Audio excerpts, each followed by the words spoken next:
Welcome everybody to the Latin Nerds Network. My name is Jose and this is my review for, of course, James Bond, No Time to Die, the movie which all Bond fans around the world have been waiting for.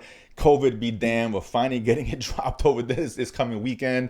It's been a long time coming, a lot of delays, etc., but it's finally here, so we all should be excited. Now, I'll say this, listen, I'm a huge fan of this Bond franchise, and it's funny because this reminds me of the original Star Trek movies, with the original cast, the great William Shatner and company, where in there we had the even numbered films with the good ones, Wrath of Khan, The Voyage Home, etc. And the other ones were, left a lot to be desired for. I think most fans will agree with that.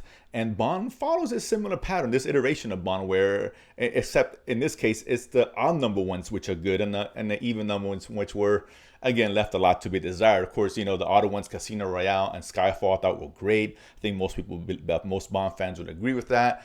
Quantum of Solace and, the last one, Spectre, were all right. They were fine. I didn't dislike them. They weren't great. Obviously, it's hard, particularly when you follow such a great film, it's hard to kind of keep that up. But, and I know after Spectre, there was a lot of speculation that was going to be Daniel Craig's last film. And he was tired of doing it. It's a lot of work, and I'm glad he changed his mind. And it always helps to get a big, Brinks truck of money back into the backyard of your house. Say, here you go. And he's like, all right, I'll do another Bond film, and I can't blame him, right? Your man's got to eat. But yeah, I'll say this: that this has been, Daniel Craig has been my favorite Bond.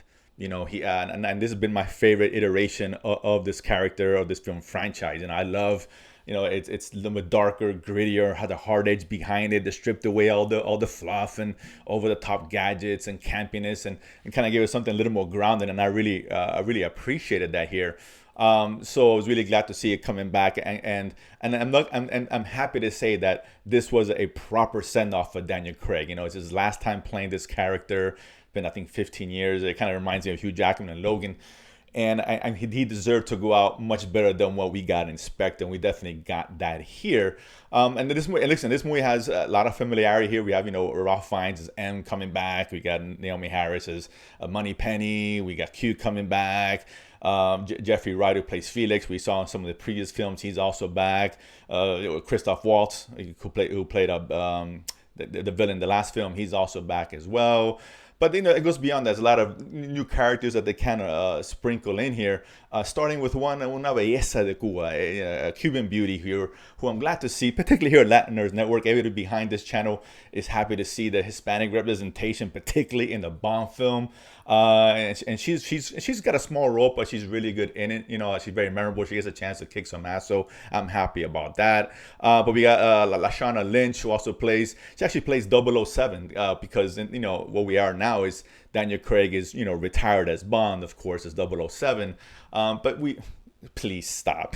It's impossible to retire. Anything we learn from any of these spy thrillers, action films, no one really retires. You have to literally be killed for you to stop doing what you're doing here. So he comes back into the fold. There's a new nefarious villain and all that out there with some elaborate plan, of course, and a villain who's played by Rami Malek, of course, we saw last in Bohemian Rhapsody. He was great in that film. I'm a fan of his.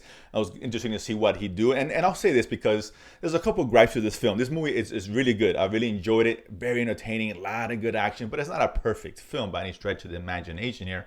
I think that it doesn't reach the heights of Casino Royale or Skyfall, but that's not a bad thing. This is way better than Quantum of Solace and Spectre. And I think a couple of things stood out. One was Malek and the villain, and not because he didn't play it well. He was fine. He just his presence really wasn't looming over the film like we got with Javier Bardem, and the Skyfall, even Mads Mikkelsen and Casino Royale. But he's not in the movie very long, and he's fine. He's okay. He's just not a very memorable villain. And look, this movie is long. It's like a little over 2 hours and a half. So I think it's the longest Bond film to date. And it moves at a very good pace, but it is long. That is a complaint. They probably could have trimmed off 15 minutes at least in the film, make it a little bit tighter. But listen, those are minor gripes. Because overall, this movie has everything that any Bond fan would want, right? Martini shaken, not stirred. Daniel Craig in his tuxedo. Beautiful women kicking ass. Again, elaborate plans by the villain, of course. A lot of cool action. It's all there, right? A couple of cool gadgets, etc., etc. So from that standpoint, this movie delivers on all that. So you're going to have a lot of good time. I think a lot of the Bond fans are really going to like what they see here. It's a good Bond film. Not a great one, but a good Bond film and a good and a good way to send Daniel Craig off. And it's funny because it has like the ending, it can get emotional, and you rarely see that in a Bond film. So that's really good, and I like the choice that was made and how they kind of ended his arc, Daniel Craig's arc. I don't want to be spoiling anything, but I like that. I like how they decided to finish this off, and I think it's a good send off and a good way to pay respects to what I feel has been the best Bond that I've seen. So that being said, if you're a fan, you definitely should go see this movie. I think the audiences are going to enjoy it. It's well worth it.